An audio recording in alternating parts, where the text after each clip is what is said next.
The 49ers over the Lions? Run along to Camp Snoopy. This is RamView. It's hot out there, but let's blow them off the line of scrimmage. Headline, Los Angeles.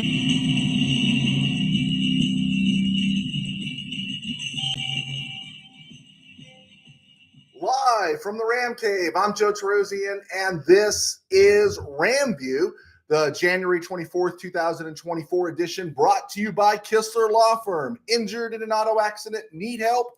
Got questions? Call Kistler Law at 661-206-6990. That's Kistler Law at 661-206-6990. And check out KistlerLawFirm.com. That's one word, KistlerLawFirm.com. Kistler Law, they've been fighting for you since 92. And by Temple City Auto Repair. Having some auto issues? Get yourself some John and Henry at TempleCityAutoRepair.com. And of course, by Granite Ridge Christian Camp, the place where your life can change. And yeah, folks, you see it, I'm kind of representing here. I'm in camp mode this week. I'm getting ready to leave tomorrow to go work a winter camp. And yeah, that's just part of my gig. That's what I do. And so I won't be on Friday. So I'm going to squeeze in another episode tomorrow, probably a little before this time, before I hit the road. So wanted to get that out there and stuff. But what's bugging me right now, before we get into some Ram stuff, before we get into some confessions on my parts, I got a mea culpa here. And talking a little bit more about Alaric Jackson, talking a little bit more about Jim Harbaugh, talking a little bit more about Tom Telesco going to the Raiders. Don't underestimate that.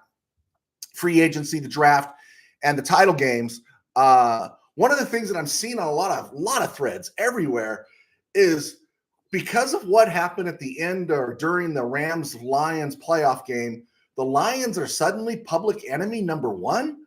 I don't get that. How can the Lions be public enemy number one when they're the only team in the NFC standing in the way of the Frisco group up there, the team in red and gold, the 49ers? Do you really want to see the 49ers or their fans get the satisfaction of a Super Bowl win or even a Super Bowl appearance? No. We want them to rot and lie stinking in the earth in the sports sense, right? We don't want to give them that pleasure. What we want to see is the agony, the pain, the disappointment of their window starting to close and reality setting in. And so, yeah, I'm kind of bugged by seeing, people saying they're going to root for the 49ers because of the late hits or whatever happened with the Rams and Lions. I just don't get it. Unless the Rams, what do the Rams play? How often during the season do the Rams play? Every 3 years, 4 years, they play the Lions in the regular season and then maybe meet in the playoffs. Okay, great. We see the 49ers every year. They are the number one rival for the Rams right now. And you don't want to give them any pleasure. You don't want to give them any joy. Let them take the regular season wins against the Rams. But we got the ring in the 21st century. I want to see them bitter. I want to see them disappointed. And I am not going to move off of that because there was a late hit or there was this or that in Detroit. Not going to. Be grateful for what happened this year. A little disappointed that you didn't go further. But let's not go nuts and root for the 49ers against the Lions, right? It's going to be a long shot, but I'm rooting for the Lions. And we'll get into more on that, the game breakdown today and tomorrow. Okay, Ram stuff. Got to fess up something when you miss something. You have to. I try my best to be the best I can be. I do prep for this show, believe it or not.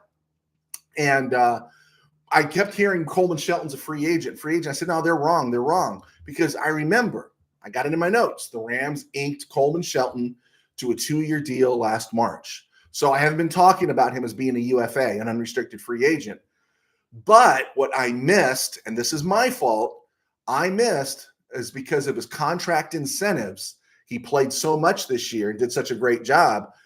His contract is voided in 2024, which means he won't be making just $1 million next year. He has an opportunity to get a bigger contract, and that's a big miss on my part. We talk about Brian Allen. He beat out Brian Allen, who got a 3-year, $18 million deal after the Rams won the Super Bowl. He was the starting center on the Super Bowl team. He is a capable NFL player when he's healthy. And then they restructured him last year. So he's an 8-rock hit next summer or next season. And but that's already baked into the Rams cap projections for next year, as is Joe Noteboom's $20 million as a result of restructure, right? I want Shelton. I really want Shelton to stay with the Rams, but he's right in the middle of the pack of centers. Can you get a better center? Probably. There are better centers out there, and he can be improved upon, but he's versatile. He's shown that he can play. He's kind of tenacious, and there's a lot to be said, a whole lot to be said for continuity along the Rams offensive line. You know, I mentioned it in the last show talking about Tom Mack, how the Rams had the interior line of Shabelli, Iman, and Mack for 9 full seasons. But what I didn't mention was they also had Charlie Cowan on that line. And so for those 10 years, those teams were together. You also had, Bob Brown, who was a Hall of Famer, come in for 2 years. And eventually you went into John Williams in 73, who was solid throughout the 70s. So you understand the continuity of this offensive line. And so you want that. That's why I want Shelton back. And honestly, Brian Allen only played 34 snaps this year, right? He only played 34 snaps. So now, speaking of Shelton as a free agent, of course, at a reasonable price, you want him. PFF projects Shelton at 3 for 16. That means 3 years, 16 rocks, 9 guaranteed. I'd do that, and I'd find a way to keep Allen as a backup. I know it's expensive, but the Rams are in their Super Bowl window, and you want that depth, and you want that experience in the offensive line. I don't want Mike McAllister coming off the practice squad, a la Jeremiah Colon, to fill in if something happens to Coleman Shelton, right? Allen's salary is already baked into next year, and I don't know if anyone's going to take him off our hands. And if you cut him, you save $5 million. But how much is $5 million in the whole scheme of things, right? I know it's expensive, but the Super Bowl window is open, and you have to keep Matthew Stafford upright. You have to, right? Instead of outsiders, the goal here should be to keep our guys. Coleman Shelton, Kevin Dotson. Again, that's 4 years, 17 rocks. That's a big price tag. And if that's the price tag, I think I'd do it because of the window. But it's going to be dangerous if it starts escalating and going up, right? Noteboom's contract, because he makes $20 million next year, it's just untradeable. You know, even if you cut him, you're not going to get a real big savings. And if you cut him after June 1st, that's the date where you get the second wave where you can cut. It's June 1st. Who are you going to get after June 1st? The draft's already happened. All the choice folks on the free agency market are gone. So Noteboom, his contract's not good for him not starting at left tackle, but his contract is a little more palatable because he can play left tackle, right tackle, and guard, right? And he's a great piece.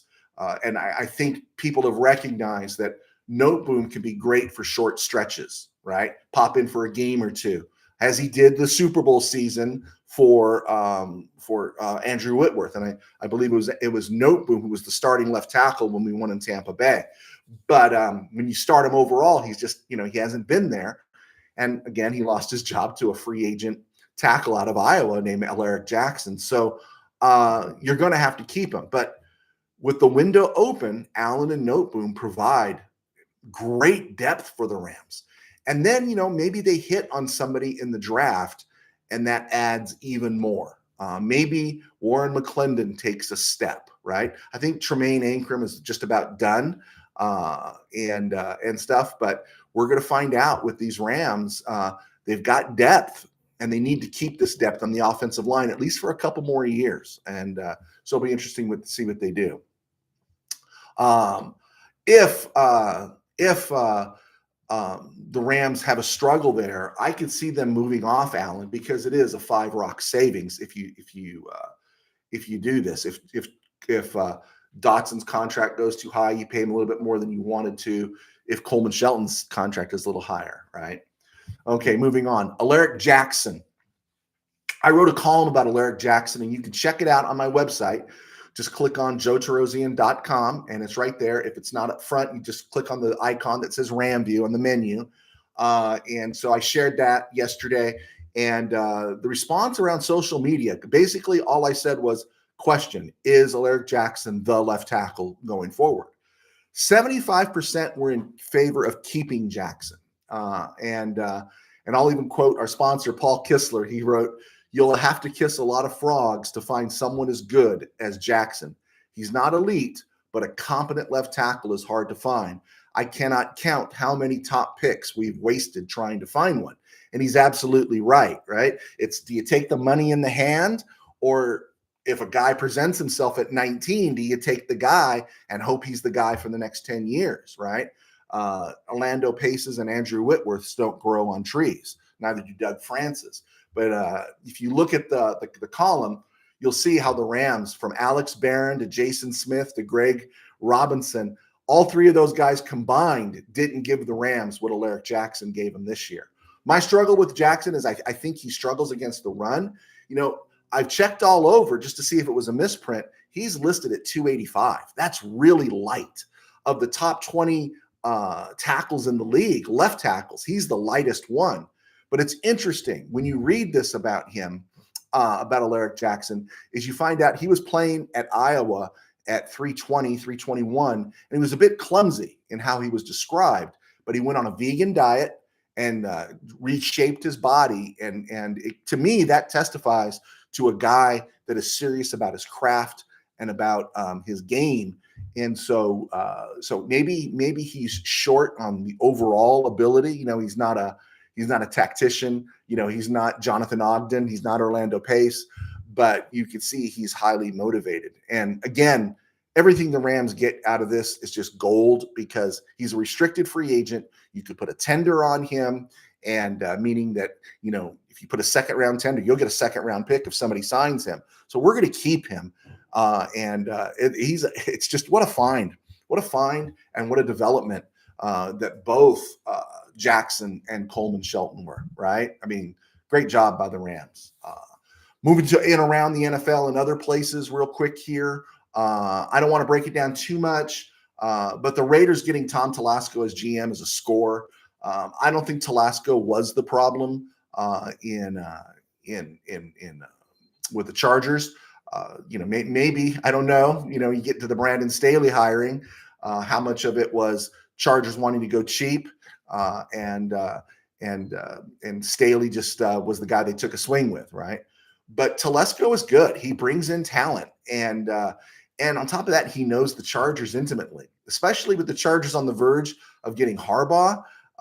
It's good that you got somebody that knows the room already in SoFi, on the SoFi side of the field where the Chargers hold their offices, and to know what the Chargers have got. He's also very familiar with the AFC West, and I think it's a good move. I think between that and and Antonio Pierce, if the Raiders can just find a quarterback, right? If they can just find a quarterback, they're going to make noise, I think, in the West. And I think they need to make noise now. I think if Harbaugh, and it's looking likely that Harbaugh is going to go to the Bolts, this is the time to get them now, to get a jump on them now, because I think in 2 years, they're going to be contenders. Maybe even next year, right? Maybe even next year, if Harbaugh does his thing. The Broncos, they're going to need a quarterback. And of course, the Chiefs, they're going to take some hits on that defense this year. So what a move. I think it was a really good move by the Raiders to take in Telesco. And speaking of Harbaugh, all indications are right now that he's trending towards the Bolts. The PR alone for Harbaugh going to the Chargers is a huge win. And then you give him Justin Herbert, maybe a healthy Mike Williams. Maybe he finds a way to light a fire under Quentin Johnson. Jordan Palmer comes back. I don't know about Austin Eckler, but we know Harbaugh does his stuff. But I'm thinking of the places Harbaugh has gone. He rebuilt Michigan. He rebuilt the 49ers. Alex Smith wasn't even considered a quality NFL quarterback before he got there. He milked talent out of and game out of Colin Kaepernick. He won at San Diego. I mean, University of San Diego, right? Or San Diego University. There's so many of them down there. But this is the first time he's going in with a lead quarterback, and it could be a quick turnaround for the Chargers. In fact, the only thing that I think could screw this up if Harbaugh goes to the Chargers, the only thing that can mess it up is the Spanoses themselves. And where there's a Spanos, there's a way, right? And so that part is on the books there. Coaching carousel, not much here. Former Ram assistant Shane Waldron was the OC up in Seattle. He's the OC now with the Bears. We talked about Talasco and the other spots. I think once Harbaugh falls, I think some others are going to fall into place. I imagine if the Falcons really want Harbaugh, they're probably maybe willing to create a bidding war with the Chargers for him. I just don't see going to Bill Belichick. I just can't see it at all. But, teams will do what teams will do. I think once these things are settled, Harbaugh settles, everything else probably falls into place. Okay, let's get to the commercial. Oh, before we get to commercial, I really hate that State Farm bundle commercial with Patrick Mahomes. He's in the locker room talking to the teams and stuff, and the locker room, and they're all, actors playing football players. And one of the things I hate about it is they go into the stereotypical Revenge of the Nerds, ripping their T-shirts, dumping Gatorade over their heads, stereotype of football players. Football players are some of the smartest people on the planet, even those on the offensive line, right? And I just hate that stereotype. And if I'm Patrick Mahomes, I don't know. At a certain point, I don't want to see football players being portrayed as stupid brute beasts. I don't know. I hate it. Maybe it's because I spent a lot of time around football. And when you really get into it, the intricacies of this game and how difficult the game is. I hate that commercial. All right, here's our commercial. I'm Joe Tarosian. I was a sports writer for 21 years, still am kind of.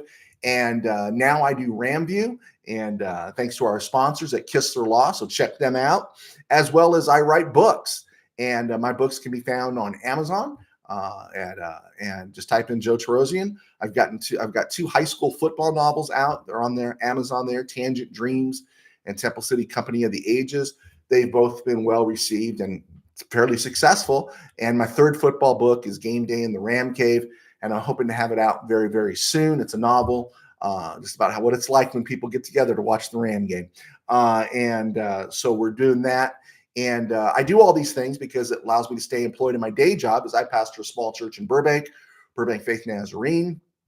And we have a channel right here on YouTube at Burbank Faith Virtual, as all the other stops across social media.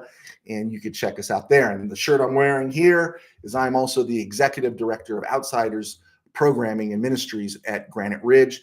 And this week, we are hosting our Outsiders Kids Winter Camp up at the Ridge, and followed by next month, we're doing Youth Winter Camp, and then we get into the whole season and everything. So when I'm in camp mode, I put on my Outsiders jersey just to help me keep my focus. All right, let's get going here. I don't know if we have any questions. It's early. Bill, in the NFC Championship game, I am torn between the teams I want to lose. I'm not torn. As long as Frisco loses, right? Frisco loses first. That's what I want the most. And then I want the Chiefs because I'm sick of the Swift stuff, right? I'm sick of the Kelsey stuff. I just want it to go away. I think it would be a great story for the Lions to win the Super Bowl because I'm a Dan Campbell fan, because we saw how the KBM just mocked him as like a brute, like in one of those State Farm commercials, and it really irritates me. And I just want Dan Campbell to win, to just stick it to them. And then on the flip side with the Ravens, they're just a great team. And you know what? Again, was not overwhelmed with Lamar Jackson when he won the MVP in 2019. But in 2023, I'm overwhelmed by Lamar Jackson because he's shown that he can keep improving his game. He's running when necessary. His Todd Monken, his OC, has done a fantastic job. I didn't think it was possible. So I think I'm Lions, Ravens, Chiefs, and by no means Frisco. I'd like to see the Lions, or better still, maybe in the Super Bowl, the Ravens reach into the heart of Frisco fans and rip it out and bite it in front of them. Yeah, that's how I feel. I'm not torn at all, Bill. Is Raheem Morris going to get a coaching job? This comes from Bill also. It's hard to say, right? Right now, you got to get the Harbaugh thing inked, and then you got to find out where everybody wants to go. I think he's merited this opportunity. Of course, everyone's trending offense, but and I want the 2 third-round picks. But I don't know. I just hate this Rooney Rule because where you have to interview minorities. I understand the intent of it, but you got to bring in 2 minorities to interview before you can name your coach. And I just think a lot of teams just go through the motions with it, right? And I hope they're not doing that to Raheem Morris. I'm not going to be disappointed if he stays, even though I was not pro Raheem early on. I thought he did a great job this year.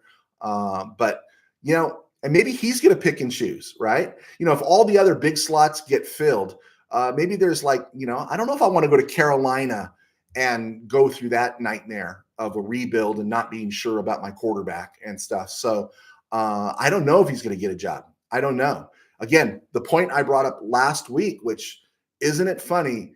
You hear Eric Bieniemy has interviewed at Washington, but you don't hear Eric Bieniemy's name anywhere in the ether in terms of coaching situations and stuff, which is really funny because everyone was pushing for him so hard.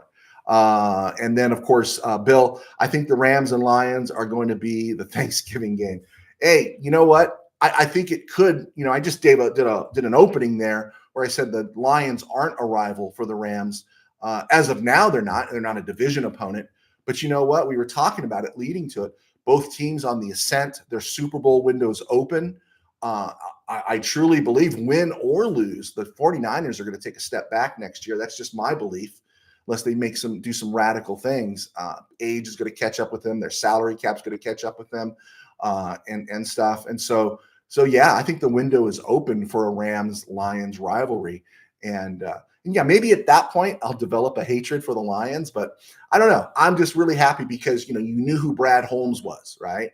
And I told you about Dan Campbell, and it is a nice little redemption tour for Jared Goff. I don't regret trading him. He had topped out with the Rams. He wasn't the same player in 2019 and 2020 that he was in 2017 and 2018, but he found himself again. And quarterbacks go through this. There are moments where they have extreme confidence, right? And they'll fit the ball into any window. And then there are times when they lose their confidence. It just happens.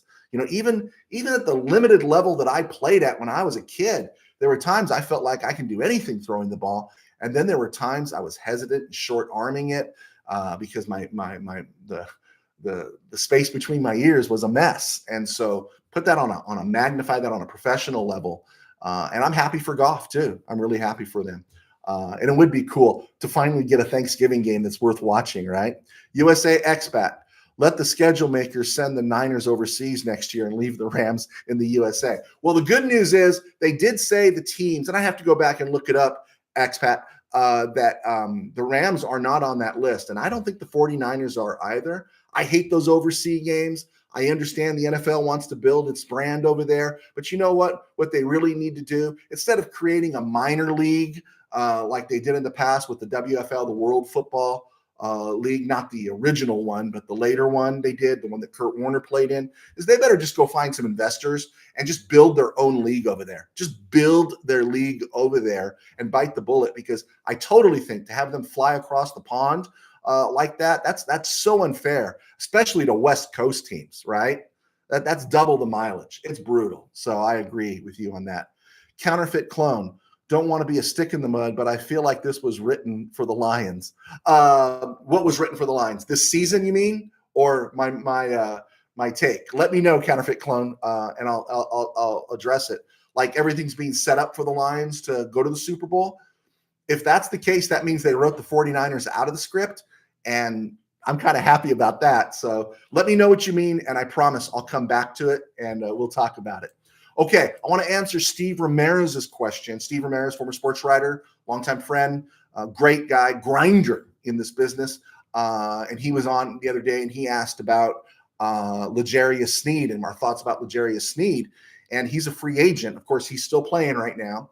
PFF, Pro Football Focus. And again, it's not the Bible, but a nice commentary. They make mistakes too. They're not perfect, but PFF projects L'Jarius Sneed at 3 years at 17 rocks, $52 million overall. pretty good for a 4th-round pick out of Louisiana Tech in 2020. And it's going to be interesting to see what the Chiefs do with him, because they're likely going to lose Chris Jones on the inside. L'Jarius Sneed, along with Trent McDuffie, and then you got Chris Jones, Nick Bolton. This is an elite Chiefs defense, and that's why they have a shot when it comes to Baltimore this week. But Chris Jones is probably going to go. He wants Aaron Donald money, and I just don't quite think he's Aaron Donald, and plus with his age. But L'Jarius Sneed's looking for his payday, right? And that's the other one. Are they going to maybe tag him or what? When you look at Sneed, he's really great in coverage. He's hyper aggressive. And I'm going to say something, and I don't mean this in the pejorative, but Sneed's like a polished version of what we want Darian Kendrick to be. Kendrick's hyper aggressive, right? He's very physical. And we want him to be better in coverage, but he gets smoked sometimes. And Sneed is the guy that doesn't get smoked too often, right? So yeah, that I'm not against L'Jarius Sneed if we don't find a Kool-Aid McKistery at 19th overall. The next corner on that list is Jalen Johnson. He's the Bears guy, and he's projecting 18 rocks a year. And so just something to throw out there.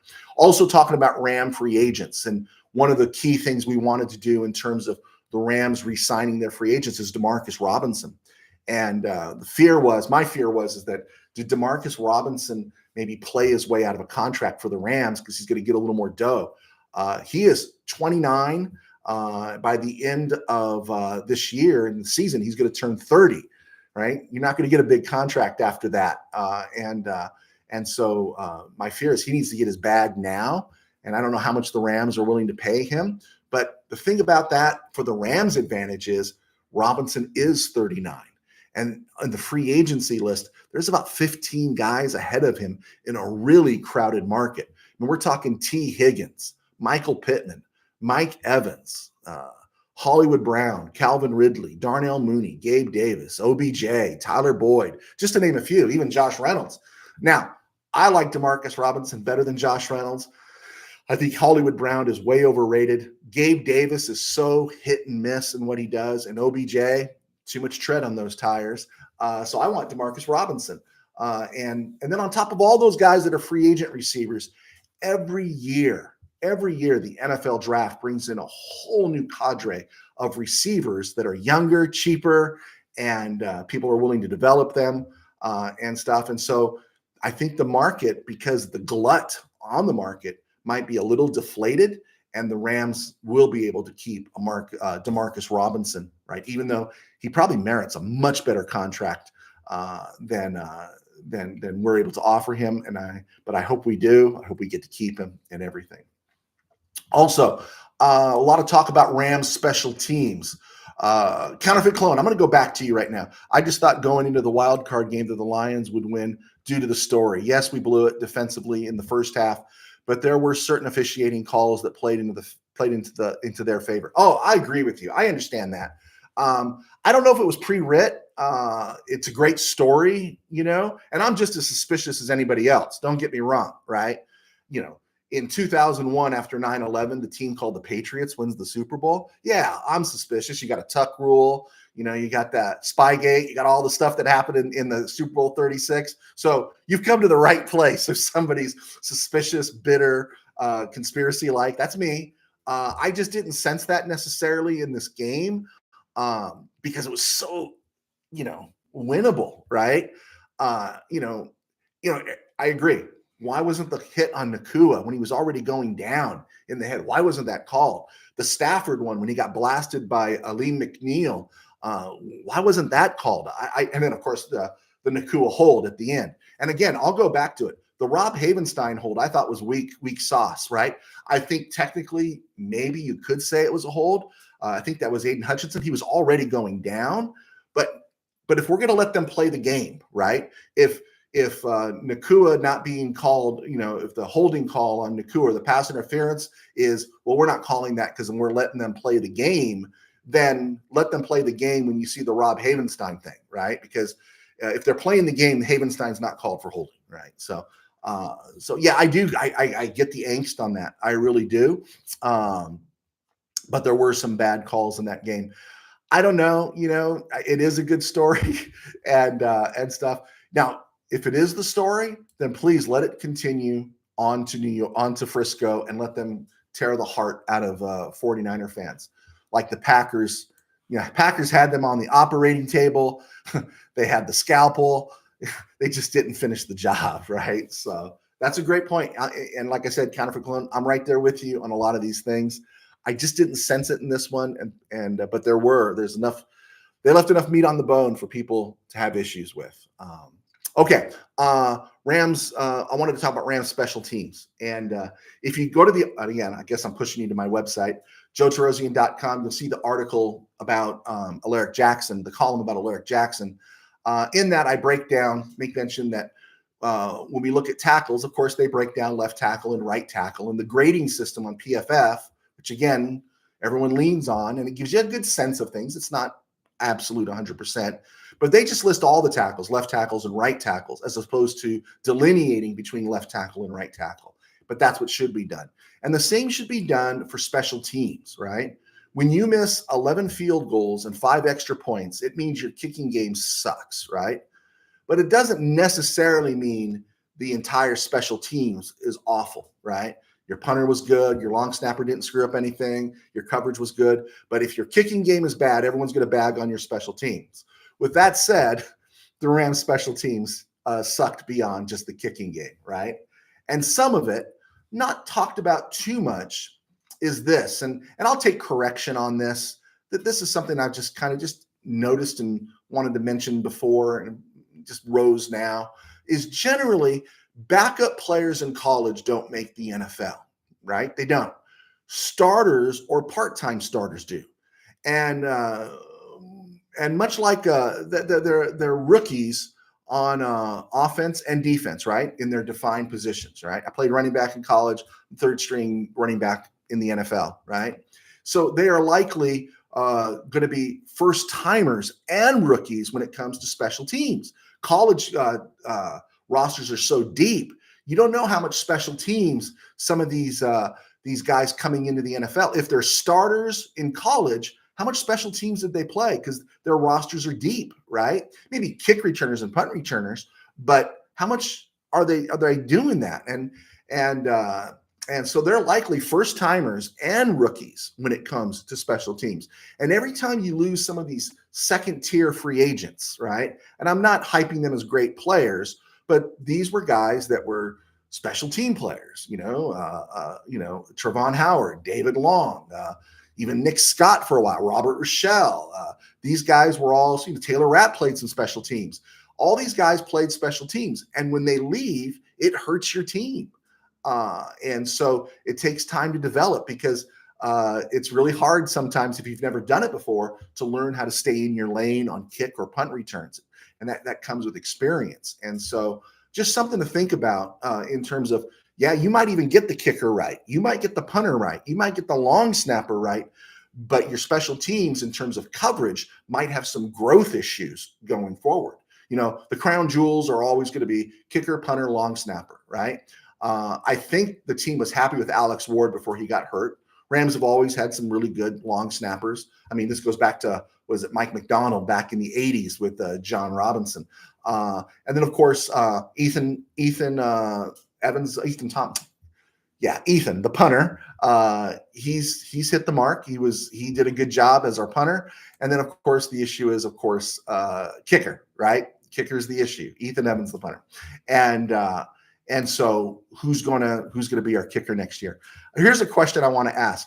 Would you ever in your wildest dreams, draft a kicker in the first 100 of the draft, like where the 49ers drafted Jake Moody? I know, he did a solid job for him. The Rams wish they had someone like that, but would you take a kicker in the first 100? I don't know. To me, it seems like when they miss a field goal, it would sting more. When Haversack missed a field goal, it's like, heck, we're paying him the rookie minimum of $800,000, $600,000. Give me $600,000, I'll miss field goals for you. But when you spend a third round pick on a kicker and he misses a field goal, it's like, then you really feel the sting. Yeah. Speaking of the 49ers, Sunday, Chiefs, Ravens, Lions, 49ers. Real quick quiz real quick here. Chiefs, Ravens. Name a quarterback who played for both the Chiefs and the Ravens. Name a quarterback who played for the Lions and the 49ers. And I'll give you great applause if you can get that before the show's over without cheating. Chiefs, Ravens. I'm going to give my final picks tomorrow, but I'm leaning Baltimore. I'm just leaning Baltimore. And because I think the Chiefs, because of the will of Patrick Mahomes, I don't think you're going to get another game like that out of Travis Kelce. They're not going to be playing a defense that's as banged up as the Dolphins and Bills were. And Kyle Hamilton and those guys, they're going to be laying wood, and they're going to be hurting some of these Chief receivers. And yeah, so, Patrick Mahomes, you always got to account for, even in bad weather. That's not going to affect Patrick Mahomes. Good team, smart team. They know what to do. They know how to win. I think it would be devastating in Baltimore. I think it would be almost irreparable if they lost this game. I do. So I think they're going to come out. I think they're going to feel the tension and they're going to smash. And of course, John Harbaugh is a Super Bowl winning coach. Lions, 49ers. Of course, I want the Lions to win, and that clouds my judgment, which is why I don't bet. But I would say the Lions have a shot because, again, kind of like the Packers, a little bit. They're too young to know what they don't know, and they're just going to fly all over the field. They got tons of energy right now. Frisco's a little banged up, and I'll say this about Frisco. They brought in Randy Gregory. They brought in Chase Young. Has that, I don't even know where Nick Bosa is, to tell you the truth. I haven't been overly impressed with this Frisco defense. Jordan Love showed what he could do against them. Other quarterbacks have shown they are susceptible in the secondary, and the Lions have a great running game. And so we'll see. Aaron Jones for the Packers showed what happens when you can run the ball. And the Lions have two good running backs. They have a solid interior offensive line anchored by Ragnow and Glasgow and Sewell. This is a solid team. And so along the front, they can match up with Frisco and push the ball. And just don't discount Dan Campbell, right? I think everyone loves to discount Dan Campbell. Don't discount Dan Campbell. It was a stone groove, my man. Well, it looks like that, but we're not done yet. That's generally what we say when we're finished. I got questions here, and I promise I'll get right to you, Neil Gonzalez, and back to you, Counterfeit. Want to do this date in Rams history.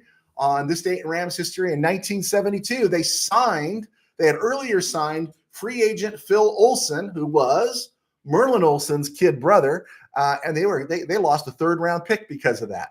But on this day in 1973, the Rams fired Tommy Prothro and hired Chuck Knox as head coach. And it was interesting. I was reading a report on Chuck Knox being hired as head coach. He was only 40 years old at the time. They were going to give him $50,000 a year, and he was considered charismatic and good-looking.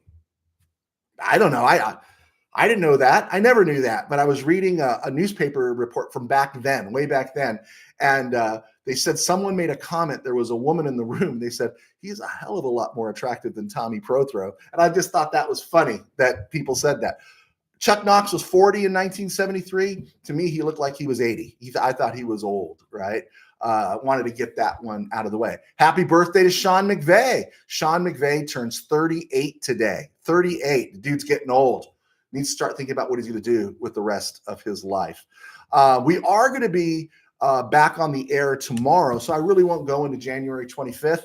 But we're going to talk a little bit about Coy Bacon, John Hadel, Joe Namath, and Nikel Roby-Coleman a little bit tomorrow, let alone Jack Snow.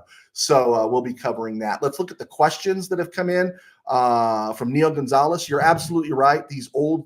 We're old school. We understand the rivalry. These new fans don't get it. It's like the Dodgers and Giants.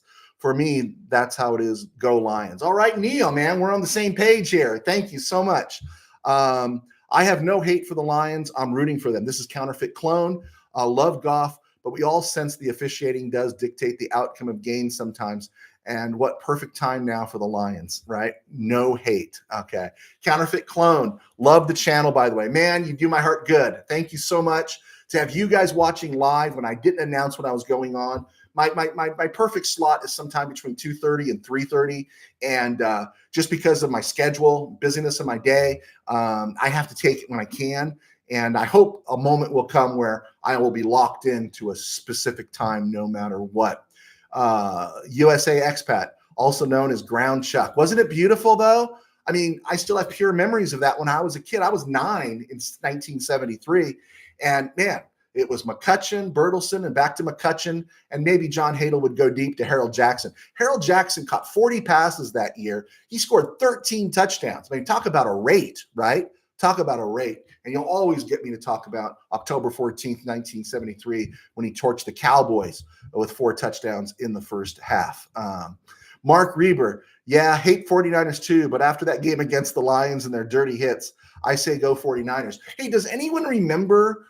Thank you, Mark. But does anyone remember was it the final game of the season in Week 18, or was it the NFC Championship game? Do you remember when Fred Warner hit Matthew Stafford in the back up high and he knocked him down? I don't know if it was after a pick or what happened. I think it was after a pick, and Fred Warner took that cheap shot on Stafford. I could say what 19-year-old Joe would say, blank the 49ers, man. I want to crush them, right? I want to destroy them. They don't have the charm to me that I could not bring myself to hate the 49ers when Joe Montana was there.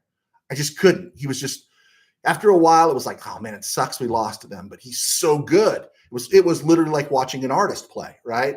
But now, no, crush him, drive him into the ground.